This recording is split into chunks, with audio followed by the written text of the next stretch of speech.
Welcome, folks, to this recorded lecture on social movements for environmental justice.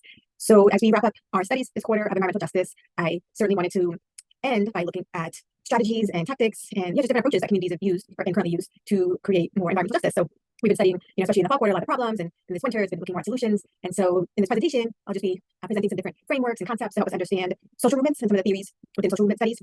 And just identifying some of the patterns and frameworks that help to, just guide some of the different efforts to create movements for sustainability and justice. And when it comes to the environment and for communities. And so one framework I wanted to offer, I know we also look critically at the corporate capture of science and the way industry distorts scientific processes. So I wanted to, this was something we talked about in the fall quarter, and this was something I wanted to bring up, this approach of decolonizing science, or also we can think of as anti-colonizing science, which I'll speak about in a moment. Citizen science is maybe a more common term, but I think, there's also now there's more language around community science, can create more inclusive language.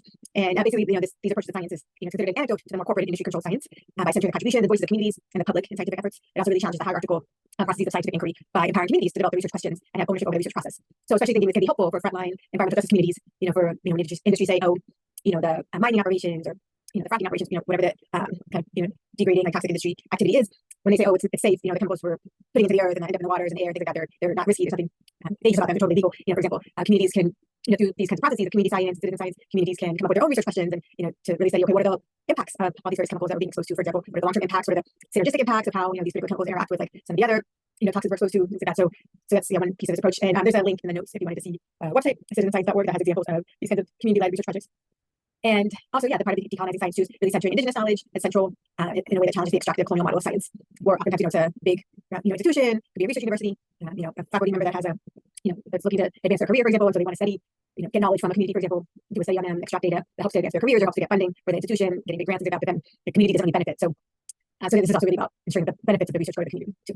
So anti-colonizing science is another term for this as well. So this is coined by indigenous environmental scientist Max LeBaron, and it is part of this values-based science that LeBaron talks about. And so LeBaron talks about why they prefer this term anti-colonizing science instead of decolonizing science, just to honor what the term decolonization means, especially in the U.S. like settler colonial landscape. So decolonization means giving land back to indigenous peoples and respecting tribal sovereignty. And so when oftentimes decolonization can be used as a catchphrase for all kinds of like efforts that aren't necessarily about tribal sovereignty specifically. They can be about making education, decolonizing education, making education more equitable, more fair and just, which is totally valid and very much connects with indigenous sovereignty and stuff. But when we sort of use the term for everything, decolonizing our food system, decolonizing education, decolonizing our health system, decolonize everything, that it just it can kind of like water down what it means for tribal sovereignty. And so just to respect that piece and not to like just to kind of honor the integrity of that term. And so that LeBaron prefers the term anti-colonizing, which I think is also really interesting. It also fits with when we think about anti-racism education too. LeBaron goes on to explain it too, that decolonization often means like land back, for example, from returning land back to the native peoples, honoring the treaties and things. And LeBaron says, I can't return land in the lab, because LeBaron's work as a scientist. In academia, everything in the kitchen sink is counted as decolonization, such as inclusion of underrepresented groups or modifying syllabi to reflect multiple worldviews. Decolonization is a very promiscuous term, and I've stopped using it because it's been so heavily co-opted and has become meaningless. I'll say instead anti-colonization, which means we're not assuming entitlement to indigenous land and life or resource use or research access. For example, asking permission before working on indigenous land is minding your manners in a way that doesn't reproduce colonization. The use of the term anti-colonization is just being more specific about what you're doing. And there's also some different practices. You can read these more in the notes, but LeBaron goes on about how they practice this anti-colonizing value-based science in their laboratory, which I think is really interesting too. They have a lot of ways where they, again, center the needs of the community. It's not just research for research sake or research to advance somebody's career, but it's research to really benefit the community. And they have really interesting examples of how they do that. Also looking at things like for tribal communities that rely on different like foods from the sea, like sources like that have sacred relationship to certain like foods that come from the oceans and stuff like that, like on the impact of like toxicity on in terms of the pollution in waterways and how that can impact their food sources. And so doing more research on those pieces to study the cumulative effects of like these toxic exposure on some of these like food sources, for instance. There's a lot of interesting research projects they work on, but you can read more about it in the notes if you'd like. And particular action research is another type of research that's similar to this model that I was just talking about with the scientist Max LeBaron. And you can again read more in the notes if you're interested, but it's kind of thinking more broadly, not just like when it comes to the natural sciences, but even the way we do research in many other disciplines in the social sciences and the humanities. But it's a much more participatory way of doing research that really centers the community, and it's a more horizontal way instead of a top-down hierarchical way of doing research. And it's also focused on doing research that helps to bring about social justice as well. So it's not trying to be neutral. Okay, so just a few notes now on some approaches to social justice and social movements that really center making shifts in our food system. Because again, we're studying environmental justice in this course, and how we grow our food and transport it and consume it. All those things, it has a massive impact on our environment. So Wikipedia says it well here: how we eat determines to a considerable extent how the world will be used. And then these are just some charts that show agriculture's share of environmental impact when it comes to greenhouse gas emissions, about a quarter, land mass over 30%, and then water withdrawals 2%. So these are different issues that we've studied. Certainly, we look at some of the issues of we've been achieve as water wars and look at some of the impacts of water use. So definitely our agriculture system has a massive ecological impact. When I use the term carbon footprint, it has a major impact on how the land and waters and resources are used in the world. And so the dominant agricultural system is highly chemical intensive. We talked about all the chemicals that came into widespread use after World War II. This very much happened in agriculture too. So again, the factories during World War II that were making bombs out of nitrogen, then redirected and started making fertilizers out of nitrogen. So it's like that's what Vitamin Shiva says. We're eating war basically. And then many different pesticides that were used again as weapons, poisons to kill people in war, and got redirected into agriculture to kill these quote unquote pests and stuff like that. So and then we've also studied the environmental justice issues with farm worker communities that are on the front lines of exposure to all the pesticides. So certainly there's a lot of issues when it comes to agriculture and the environment. And so food sovereignty and agroecology as well, but certainly food sovereignty is one alternative to this whole chemically intensive, extractive, destructive system. And so these are just some images. If you want to pause here and look at them more, you're welcome to do so. And here's a definition of food sovereignty from La Via Campesina, which is an international network of small-scale fisher folks, small-scale food producers, indigenous peoples. And they have these worldwide summits. And this was from their first one in 1996, where they put out this definition of food sovereignty. So, basically, just some major takeaways from it. You can read this definition here and then read the notes more. But a major takeaway is that it's really about bringing power again back to the people. So this idea of democracy keeps coming up. That much of the reason why we have such so many environmental injustices is because there's a lack of democracy in our systems, that industries have more power than communities. So when communities try to stop these toxic activities from happening in their communities, they don't really have the power to do that. Again, because of how much undue power the corporations have in our systems. And so food sovereignty is about bringing power back to the people, away from corporations and into the hands of communities. So communities have direct control over all aspects of their food system, and also making sure that the food is grown in ecologically sound and harmonious ways. So working with nature rather than trying to control and dominate nature. And these are some of the values of food sovereignty, as I was talking about before. So really localizing food systems, putting the control into the local hands, local communities, working with nature, and it's really a grassroots movement. So idea of kind of scaling out rather than scaling up. It's not about becoming bigger and bigger, as many farms after World War II. Also, there was a push to consolidate more farms and have this idea of get big or get out. So we have less farms, but they're getting larger and larger in size. So we talked about going the other way, like having more diversity, more small farms, but just sort of scaling out in terms of this movement instead of going up and being horizontal and hierarchical. Being hierarchical. And then let's see, I'm going to go for a few more slides. These are just some different approaches to social change. When we often teach community organizing, these are some basic ones. So thinking about the problem in a community, there's different ways people can intervene to address it. Sometimes through just providing direct services. So again, looking at food as an example, these are really obvious things like food banks, soup kitchens, for instance. There's hunger in the community, so getting food to people. Advocacy involves more trying to change the policies or regulations to kind of get more at the root cause of why hunger exists in the first place, or why the toxic exposure exists, for example. So these are just some examples of that. And then community organizing, so involves different things, like base building and really bringing together the people who are closest to the problem, because the understanding is that those who are closest to the problem have the most knowledge about the solutions. So so this is different ways to do community organizing, different direct action, for example, making through things like rallies, taking part in boycotts. Also, other forms of community organizing are more about creating alternatives to the system. So here's some examples of what that can look like too, through creating building like a community garden, for instance, or cooperatives. Like I'll talk more about those as well. And the different types of social change, sometimes they can fall within, like help maintain the existing power relations. So oftentimes, like service, big organizations that provide services, for example, like really big service providers, they can oftentimes be hierarchical in how they function and determine who's worthy of services and who's not worthy, and kind of uphold a lot of the different dominant values of the mainstream society. Whereas community organizing, for instance, is thought to challenge the power relation, because it's again giving power back to the people and not to people with like a lot of education or outsiders, people with a lot of money, things like that, people that often get valued in our society or valued in society. So but also we don't have to think of these approaches as separate from each other. There's a lot of overlap between them, ways that they can intersect together, and certainly all of them are needed when we think about social change as an ecosystem, which we'll talk about in week 10. And and this is a quote from Leah Penniman, the Black farmer, said that movement work is most successful when we engage 3 equally crucial strategies: protest and direct action to resist oppression, working within the system to evolve policies and practices for justice, and building alternative institutions and creating models of the world we want to see. And certainly too, like I like to give the example of Black Panthers as an example of a social movement that combines these different approaches. And so the Panthers are often known for their very revolutionary politics. They're at their height, they're like a really wonderful example of what's called the Black radical tradition. So very much having a critique of capitalism and all the various white supremacy, different forms of oppression, and very much like seeing the struggle as international and global. So being in solidarity with oppressed people all over the world was one key piece of the Panthers politics. And something people don't know about them is that most of their work was really based on these community programs. They call them community survival programs, survival pending revolution. And the Free Breakfast Program for Children was one major program that they had. At its height, they were feeding something like 20,000 children in dozens of cities across the country. And that really became a model for the USDA, then adopting a free breakfast program for school kids too, which some of you, if you have kids or if you maybe were in school, you maybe participated in. And so, so they would, serve these breakfast to youth. And they saw, serving youth in this way was one way to bring the community together. Families, for example, would drop their kids off in the morning, they would serve them breakfast, and then they would use that space as an opportunity to start doing more education work, some of the more political education that, aligned with the politics of the Panthers and stuff, teaching them about, Black is beautiful, and like, just having to think more critically about oppression and the kind of underlying causes of why the community endures like various injustices and things. And so food was a way to bring people in the door. And I think they were providing a service, but it was done not in a charity kind of top-down way, but in a more grassroots way, more in line with like mutual aid when we think about mutual aid work today. So it's a much more horizontal community members, helping and supporting other community members rather than these outsiders coming in and doing it. So that's one thing, an example of. And then this is more on the quote from Leah Penniman I said before too. But again, we don't have to think of it as either or. Successful movements need all these different approaches and more. And we can think about food system sustainability is also embodying multiple approaches too. This is a model from Jackie Chappelle, a political agroecologist. So seeing food justice, food sovereignty being interconnected, and agroecology, which is more like the science of farming in a way that works in harmony with nature. Just a couple more notes on farming and this is urban farming. So I wanted to just touch on urban agriculture for a moment because so much of the world's population lives in cities, and that's just it's expected to increase in the coming decades and stuff. So as people are being pushed out of rural areas, for various reasons, rural economies, really struggling. Also that there's a large growth in urban centers, and so thinking too about some of the different benefits of growing food in the city. I have a lot of information from an article called Public Health Implications of Urban Agriculture. That's from the Journal of Public Health Policy. So yeah, you can read more about that if you would like. There's a number of benefits, but I'll just hone in on some of them that especially pertain to environmental justice issues. So we studied a number of different EJ case studies between our fall and winter quarter of this course, and so thinking about some of the different impacts of the disproportionate distribution of environmental hazards that different communities have to endure. Urban farms, they could be a way to help mitigate a lot of the undue toxic exposure that communities, certain EJ communities have to face. So there's a number of different ways they could do that. There's ways that certain plants like sunflowers, for instance, there's some interesting research about growing mushrooms to help remediate the soil. That's, I think, just from the science side of it, that's something that shows promise in a laboratory setting. It's still unclear how successful it can be in a larger scale, in the real world kind of thing. But certainly there are a number of plants that can help to remediate toxins that are in the soil, kind of pull out toxins like sunflowers, very useful for drawing out heavy metals like lead, for instance. But then there's still an issue then where you dispose of those toxic laden sunflowers. That's certainly there of other EJ issues. But there's also other things too. Sometimes in some cities they'll camp out, building a garden, just put down some a covering to kind of form a cap, I guess, of the toxins that are in the ground, for instance. And then on top of that, start building compost, start layering soil. Composting then is a way to both reduce what goes into a landfill, which landfills have, and waste incinerators have immense environmental negative environmental impacts. And so so building compost is one way to create more soil, create healthy soils that can then also have other ecological benefits in the city. It can help to prevent flooding, for instance. So thinking about with climate change, more extreme weather events. Flooding, for instance, that can happen, especially in a lot of coastal cities, especially ones that have a lot of concrete. That building soils can help to absorb a lot of the storm runoff, things like that. Rainwater catchment too, can also be another way to, to also have some various ecological benefits to help prevent, the flooding, for instance. It can also just help to cool city centers, especially get overheated and, again, as more extreme weather events are occurring. The increase of biodiversity, for instance, that also helps to kind of bring back, bring more different life forms especially into urban areas that can have various benefits as well. So so there's some benefits, and then certainly urban agriculture has a lot of potential to feed people too, so it has all these other benefits, and it can also do a lot to feed people, which can help to again reduce the footprint, the ecological impact of industrialized agriculture, because typically, in these urban farm settings, there's smaller plots of land, so people they're not going to be able to have these massive monocultures where they're pumping in all this synthetic fertilizers and things.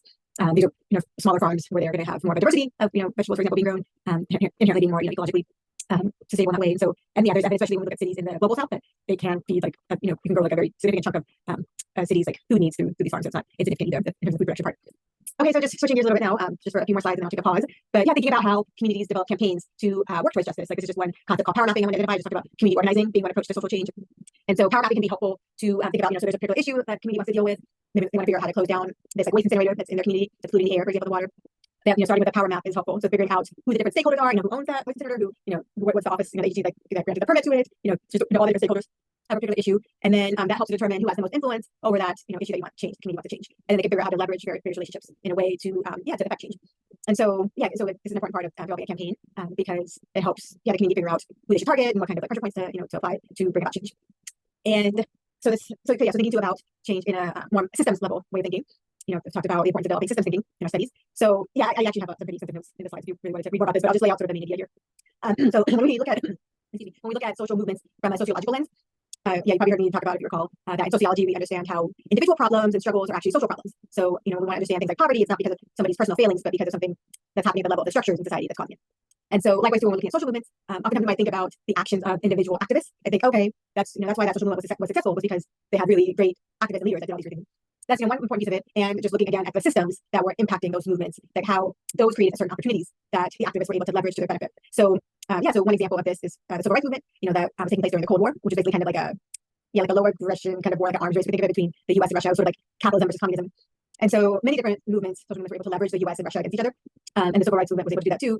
So many activists, many Black activists, for example, from the civil rights organizing, they would go and speak at different international platforms, the UN, for example, things, and really pointing out the hypocrisies of the U.S. and part of the Cold War rhetoric was that capitalism was very democratic. And that's why it was better than communism, because communism was very authoritarian and you don't have freedom. And so Black people's testimony, was just very much contradictory to this idea of democracy and capitalism as freedom.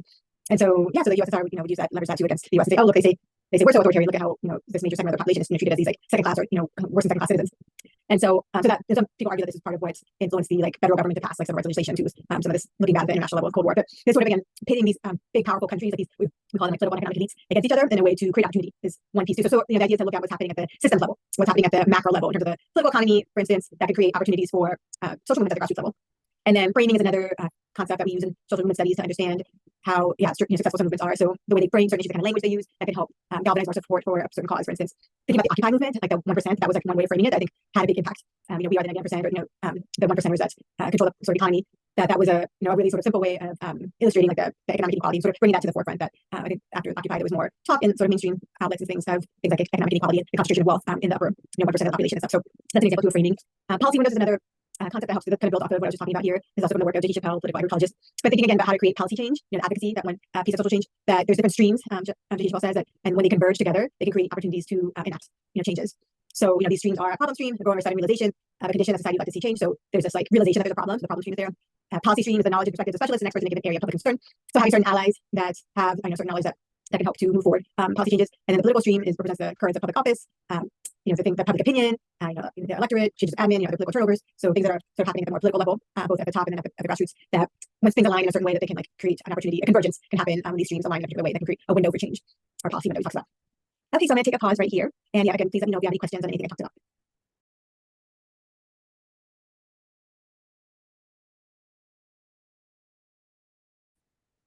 Welcome to this second video, and now I'm just going to talk about a few different approaches to especially thinking about environmental justice that communities have been adopting and organizing around. So yeah, so we're watching some videos about the rights of nature and building up this idea of the community bill of rights.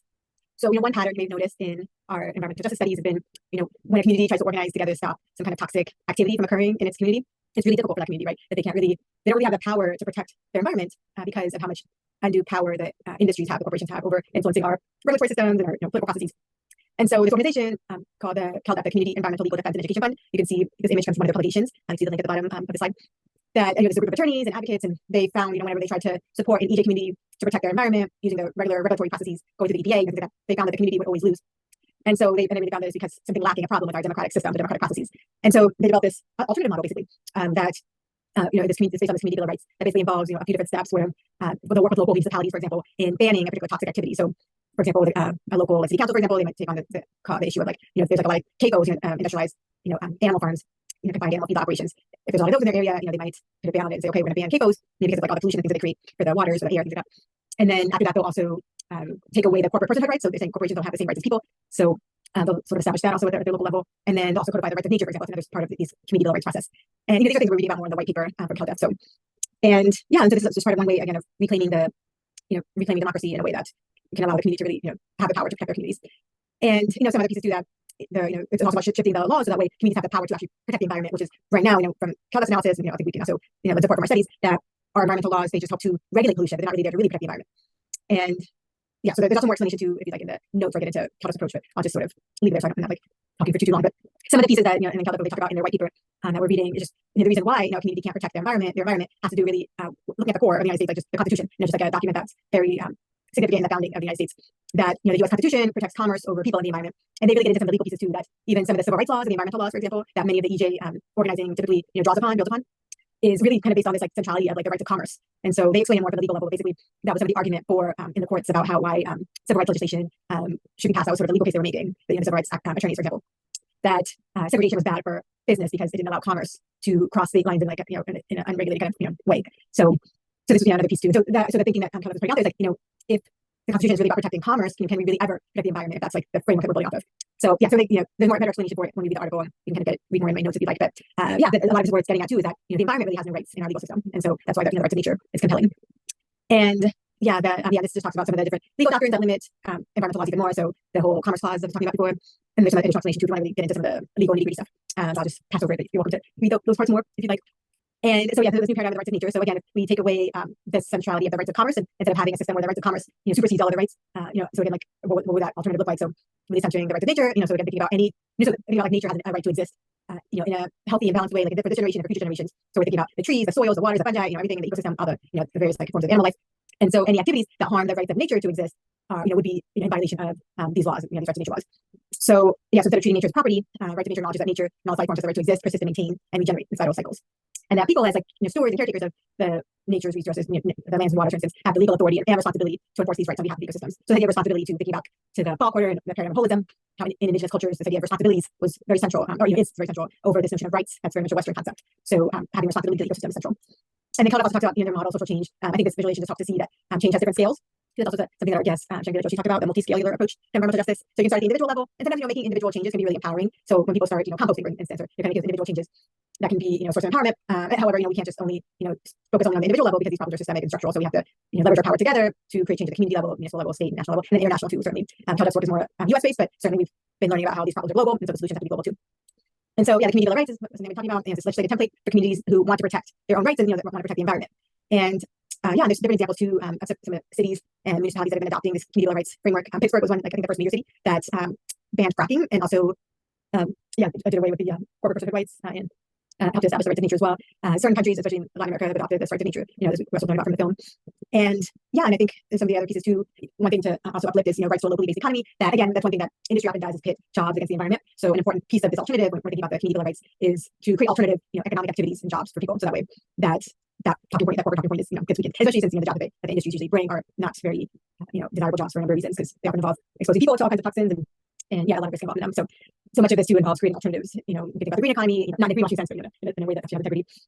And then the rights of nature is another piece of it too, which we've also discovering more in our film for the week. And yeah, so thinking about how ecosystems, natural communities, that's inalienable rights to exist and flourish. So the rights of rivers, streams, aquifers, again, so many pieces of the ecosystem, the mountains, forests, the soils, the air, the fungal networks, mycelial networks underneath the ground, have a right to sustainable recharge, flow sufficient to protect native fish habitat and various other like species habitat as well, clean water, various other clean air and soils and whatnot. So and that community members have the standing to enforce and protect these rights. And there's some different examples, again, those mentioned before, some different nations, municipalities, cities that have adopted these frameworks. Another important part, too, as I mentioned from the Catholic model, was prohibiting corporate influence. So in this community bill of rights model, corporations are stripped of their personhood rights as well. So corporations are people, so they don't have the same rights that people have. And thinking about some of the major event 2010 Citizens United ruling opened the floodgates for corporate money and influence in elections. A lot of dark money, lack of transparency in regards to where funding comes from, things like that. Also gave a lot of undue power and influence to corporations as well. So things like campaign finance reform, it might not seem like it's related to environmental justice, but that's actually making progress on that issue could do a lot to help benefit EJ, for example. Okay, so then this direct democracy that where we're getting at with these community bill of rights is an example of bringing power back to the people. So this idea of direct democracy is different than representative democracy, where you vote. It's a more passive way to kind of get people to be politically active in this really passive way, just voting once every however many years, and then you give your power over to somebody else to represent you. Some of the issues with that is that people can become corrupted if they, depending on who they're being financed from, where they're getting their funding from. And so direct democracy is kind of taking out like that middle people, like the representatives, and people just representing themselves. And there's different examples of this. I talk about this Zapatistas. I talk about in one of the notes. It's an indigenous group from southern Mexico, in Chiapas, that they got tired of just waiting for the Mexican government to recognize their rights as indigenous people, and they just when NAFTA was passed in 1994, they had their own uprising. They became more public with their uprising, and they just reclaimed all those lands, their ancestral lands in the area of southern Mexico and Chiapas, and formed their own autonomous zones with their own decision making bodies and things like that. So a lot of rotating leadership is a big part of this direct democracy. In the U.S., ballot box initiatives could be an example of direct democracy. So it's where people, not a legislative body, vote on legislative changes. So you can, and then I have some examples of some ballot box initiatives too. Examples of that is direct democracy. So the horizontalism. So again, a lot of this is also about rethinking power. So we're used to thinking about power in very top-down hierarchical ways. That power has to involve force and coercion and weaponry, for example, violence. That's kind of what power looks like in our dominant society, the military, the police, for example. And then other, the bosses having power over the workers, for instance. You can think of many examples of hierarchical power. And so, but there's other types of power that exist. And so there's power that people have within them that they get through their connection with the earth and the bigger ecosystem around them. I think some of the indigenous writings, what we read this quarter, thinking about Robert Wall Kimmerer's writings in Bringing Sweetgrass, for instance, like, those connections that people have to like, this bigger consciousness and like, sort of universe around them is like one source of power. So there's like power we have within us that oftentimes, gets ignored or we don't realize we have. And then there's power when we work together with our peers, with our community members to create, alternative systems. That's a form of power also. And so this thinking of power in more horizontal ways is this idea of horizontalism. So again, things like collective leadership, consensus decision making, accountability, genuine accountability, rotating roles, sharing of skills, just some examples of what it looks like. And there's more explanation too in the notes if you'd like. There was a big movement for this in Argentina after their economy collapsed in the early 2000s. Just draws on the work of Marina Citrin, who spent a lot of time there. So point of view, this is another important concept and framework that can help, when we're thinking about building movements for EJ. So, we talked about the treadmill production, and that under the treadmill model, economic growth is the determining factor to determine whether or not a society is making progress. How much is their economy growing? And so, but the treadmill has immense, ecological impacts, negative ecological impacts. And so, thinking about what would be an alternative if we weren't using economic growth and increasing materialism, increasing consumption, for example, increasing productivity, like if those weren't the metrics that we use to judge and evaluate the well-being of society. I think in our class discussion, people brought up some interesting points, and then this idea of point of view, this is like an alternative paradigm as well. So it kind of shifts away from the capitalist notions of treating land and nature as property, but rather valuing that use value, as I talked about earlier, of nature, and reestablishing a genuine commons, which gives nature the right to exist on its own. And then point of view is another kind of paradigm shift that, again, instead of thinking about our well-being being determined by this material growth, thinking about, this idea of good living is what point of view loosely translates to, or well living. And that within point of view, the subject of well-being is not about the individual, but the individual in the social context of their community and in a unique environmental situation. So thinking of people as stewards of the land, again, so thinking about like what is the well-being of the people? What is, we could look at like the health of the people, the happiness levels, the health of the ecosystem, how clean, the environment is, for example, what kind of like biodiversity we have and all the various like forms of species, plant, animal, and other kinds of species. And so thinking about what it means to like live well, live harmoniously, like that. So and there's more explanation too in the notes. There's an article from the Guardian about point of view that I have some extras from you to read more. And then the solidarity economy, I just want to wrap up this video with a couple examples too of what an alternative economy can look like. So again, if we're getting away from the capitalist, treadmill model, thinking about a solidarity economy, this is like an interesting framework. And there's a link I put in the chat also if you want to read more about what solidarity economy is. But again, we're getting back to this theme of bringing power back to the people, direct democracy, horizontalism, that the solidarity economy is an alternative to capitalism because again, it puts the well-being of the community and the environment at the center. So it's not focused, myopically on economic growth for like the owners, for example. And so there's a lot of different ways that this like community, more community-oriented, ecologically oriented economy looks like. Cooperatives are a big part of it. So there's examples of how the solidarity economy can impact all the various aspects of our economy, from like production and exchange and consumption and things like that. What happens to the surplus? How do we engage in all these different kinds of activities in a way that aligns the principles of the solidarity economy? And so cooperatives are a big part of that. Work cooperatives, gifting networks, bartering networks, again, just different activities that recognize the use value of the different goods that we produce and consume, not just like seeing them as exchange values only. The gift economy is another framework too, as an alternative to capitalism, and also really centering the ideas of holism. So again, it's a mode where exchange values are not sold. So for example, just the practice of gifting, which again connects to many indigenous practices as well. Some of them that we read about in Great and Sweetgrass. And yeah, so it's a world where money does not define value or legislate survival. And a world where gift giving values of care are accepted as most important and the leading values of society at all levels. And a world where Mother Nature, or nature, like many indigenous cultures do talk about nature in this like way, thinking like Mother Nature. However, it's not like aligning with the more like patriarchal sort of like notions of gender that we're sort of used to thinking about. But yeah, a world where Mother Nature can be seen as the greatest gift giver, her ways understood, and her infinitely diverse gifts celebrated by all. A world free of system oppression, patriarchy, capitalism, white supremacy in particular. And yeah, and so there's a lot of overlap too with the gift economy and the solidarity economy as well. And then community land trusts are another alternative framework. So this is also part of the solidarity economy. You may have noticed on this image here, this larger one on the left side of the solidarity economy, that you can see community land trusts under here as well, under the creation section, ecological, cultural. And so community land trusts, they basically take land out of the capitalist real estate market and put it into a trust that ideally is run by the community members themselves. Not all community land trusts are like that, but ideally the community will be the ones that kind of steward these land trusts.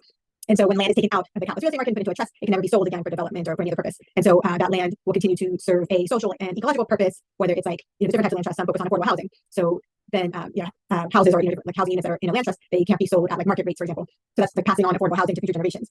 Land that's put in more environmental kind of trust, for example, ecological trust, agricultural land trust, for instance, that's protecting land from development, so that way future generations can access it for those purposes, maybe agricultural uses or various ecological purposes. And there's some examples here. This one in Boston that's well known, the Dudley Street Neighborhood Initiative, that some people say they're able to stop gentrification. Maybe stop is too harsh a word, but certainly slow down gentrification. And they also did a good job of not doing the either or. Like either you have housing or green spaces, which is also another binary that developers and sort of political and economic elites create. But protecting both, they protect both affordable housing and they protect green spaces to parks, for example, community gardens, community farms for development as well. And yeah, let's see. I have a couple more slides, and I'll take a pause again.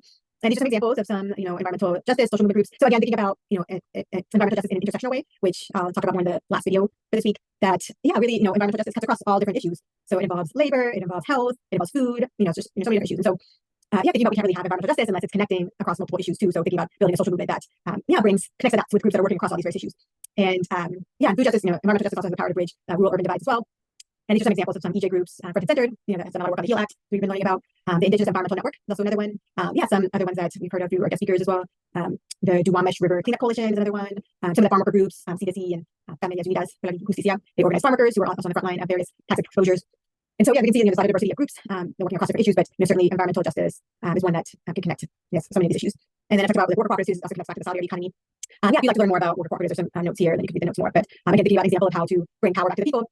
So many factories, for example, that pollute the waterways and soils, for example, and create really dangerous jobs for the workers in them. Imagine if those factories, if those industries were owned by the workers, like how different would it look? Like they might not be, the people that owned those factories, for instance, were the ones that had to live and work in them. Then the company would be less likely to pollute the community because the people that are working there and owning it aren't going to want to be polluting themselves, right? So and then they'll be less likely to just make decisions that hurt the workers and just in order to favor profit accumulation. That's when the workers are the owners, this conflict that's inherent within capitalism really gets challenged in a deep way because the workers are the owners, and so they'll be less likely to want to the idea that they'll be less likely to want to pollute and exploit in order to maximize profits because then they'd be hurting themselves in the process. There could be some examples too of some worker cooperatives that maybe don't always have the most integrity when it comes to these things, but often has to do with the size. And the larger the firm becomes, the less in touch, the less accountable they are to the less connected they are to the needs of the community and stuff. So, but certainly thinking about at this small business level, worker cooperatives can be a really great example of bringing democracy back into the workplace, executive direct democracy, and bring more accountability to these companies by giving this kind of power to the workers and the worker owners in this way. And I'll end right here this video, and then I'll take a pause before moving on to the third video. This idea of active optimism. So it's another, I think, vital piece of social transformation is the idea of believing in the process, even when we don't know the exact outcome or what it will look like. So so believing that environmental justice is possible, even though it might seem impossible, you might not know how we'll get there exactly, but believing that it will happen and we will get there. Just active optimism is taking on the notion that hunger, for instance, can be ended, environmental degradation can be ended, whatever the social issue is, can be ended, poverty can be ended. And so this is another piece too that I think can help when we think about social movements being like a long haul activity, that these systems took many hundreds of years, or if you want to go back to the agricultural revolution, many thousands of years in the making, that led to empire. And so it's going to take time to create that other world that we need and that we want and need. And so being committed to this work for the long haul means just having this belief in it is really important. And I have more information too in the notes on some of the work of Paulo Freire, who's a Brazilian educator, has done a lot of work around popular education too, and bringing democratic practices to education and also to community organizing. A lot of community organizers draw off the work of Paulo Freire. So you can read some more of that in the notes if you're interested in reading more on this topic of active optimism. Okay, so thank you for listening. I'm going to take a pause right here.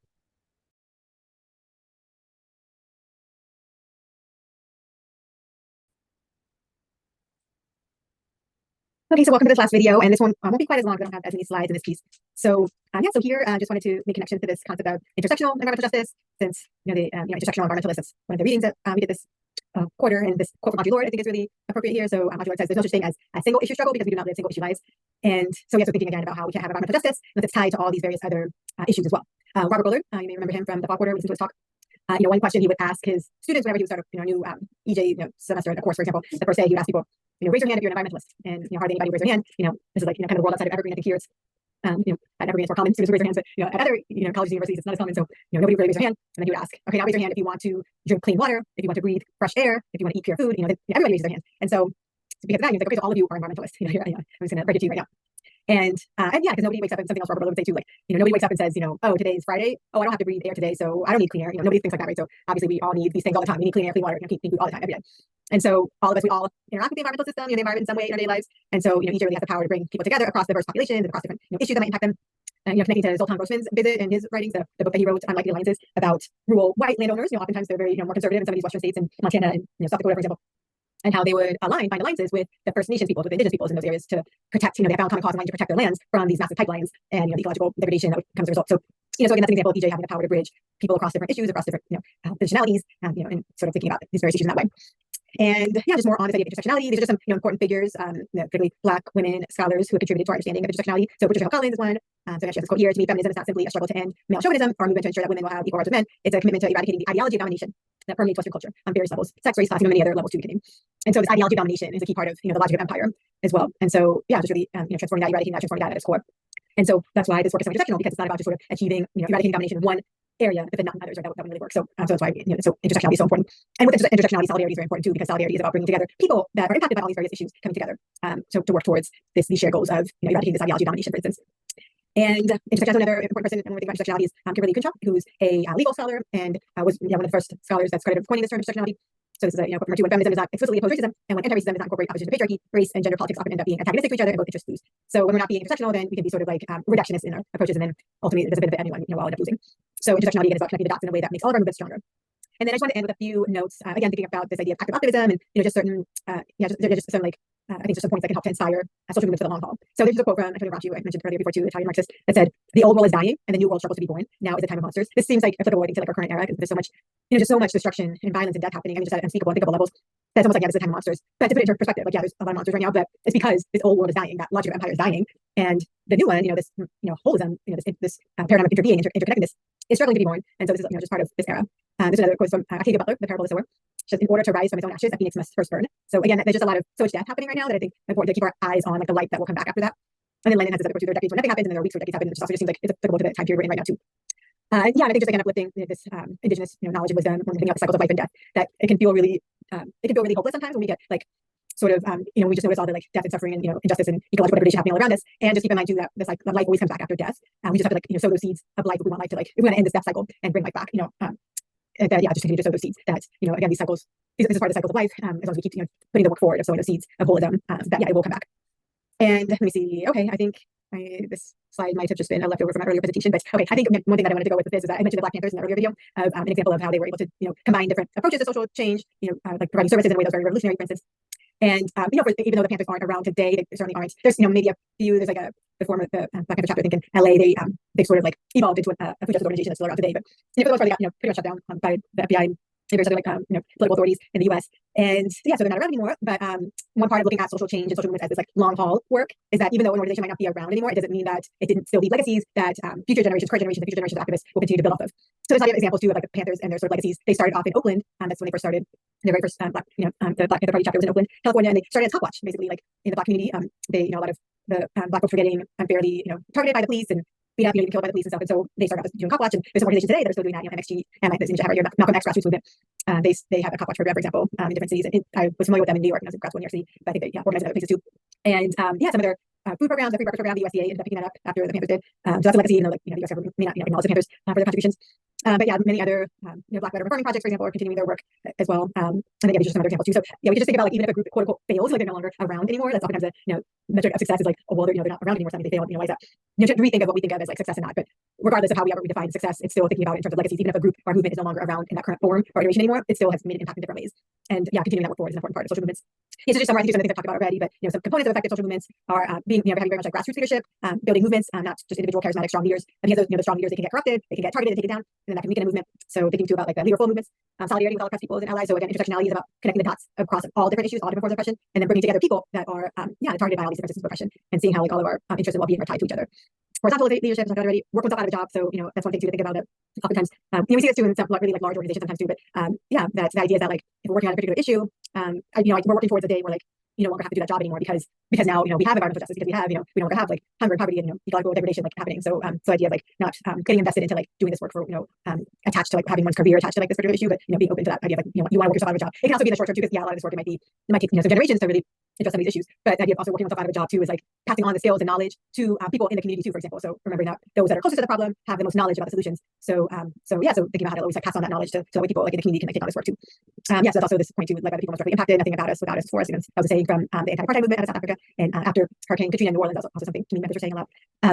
Again, study of integrity. Does the system work for everyone? And that there's really no integrity without accountability. So if we understand integrity as a system is like have integrity when it works for everyone, but we really can't establish any kind of integrity unless there's accountability. So so a company can say, oh yeah, we're doing all these great things for the environment, but if they're not actually being held accountable by the people in the community, or that are being the stewards of the environment, or that are impacted by their actions, then their words are hollow. It doesn't mean anything.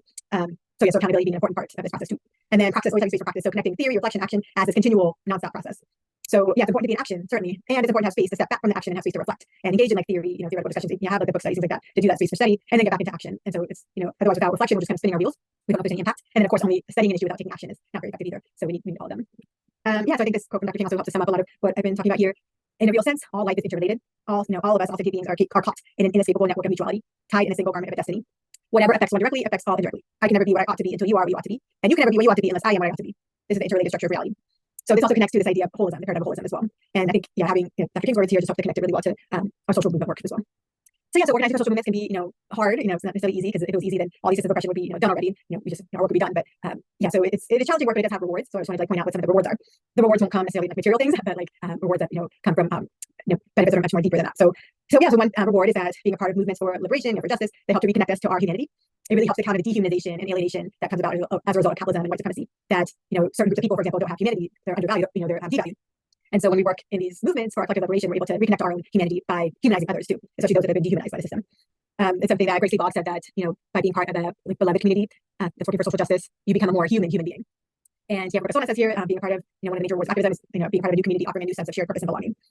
And realizing our true form of power. That again, true power isn't the coercive, domineering, violent power, because that kind of power, anybody can boss somebody else around if you have all these use force to do it. But that's not a true form of power. The true form of power is the one that can't just be like taken away by force, but it's like the one that's within us. That's one that we build together with our peers, with our community members. Connecting back to a film from the fall quarter, I think it was Powerlands. One of the community said, like the industry, they have all their guns and they have their military might and all this force that they're using to stop us from organizing, but we have us. So again, that speaks to like that collective power as being like the true form of power. And there's more examples too of how we can remake ourselves as human beings, as Robert G. Kelly says here, by being a part of these movements. I give some examples in the notes too if you want to read more about that. And I just wanted to end with these words from the Kobani River Collective members, Barbara Smith, this way that again support the solidarity and intersectionality, being a part of solidarity. So Barbara Smith says, one of the things that I've said more than once is that it would be really boring to only do political work with people who are exactly like me. We absolutely believe in coalition building and solidarity, and this is a time for solidarity. The idea of working across differences, because of the fact that that's the only way we can win. The only way we can survive is by working with each other and not seeing each other as enemies. Don't get me wrong, I have learned a tremendous amount from working with people whose specific identities I share, but I would also have lost a lot if I had never worked with someone who was different from myself. So again, this idea of like alliances and finding alliances with those that are different. This is another part of solidarity too, is that just seeing that there's no sides. That often our society creates people into camps. You're either like a good guy or a bad guy, you're on this side, you're on the side of righteous, or you're on the side of injustice, or you're a fascist, or you're for democracy. We just create all these different camps. But really, there's only one like interconnected whole, and that there's really no like sides when it comes to like doing this work. That we're all like implicated, we're all involved in these systems, and so we all have a responsibility and obligation to make things more fair and just, and we'll all benefit from it too. Some people might not see it because they're so bought into the dominant like ideologies, but it's like okay, just that is like making space that eventually like those folks too will also sort of would deepen their consciousness and realize this as well. And the only way to make space for that too is because they get away from like shaming people or blaming people for their ways of being, but understanding that they think the way they do because of these systems of oppression. And in the meantime, you can just work with people that you find that you have this like kindred with, this connection with, and then go from there, and then the movements will grow and it'll start to attract the people that are drawn to this work too. And then I think this is also another quote too from an Aboriginal activist that's quoted a lot too, but if you come to help me, then you're wasting your time, but if you come because your liberation is bound with mine, then let us work together. So again, this idea that it's not about altruism, but about our own collective liberation that we all benefit from. So okay, thanks for listening to these videos. I'm going to stop here.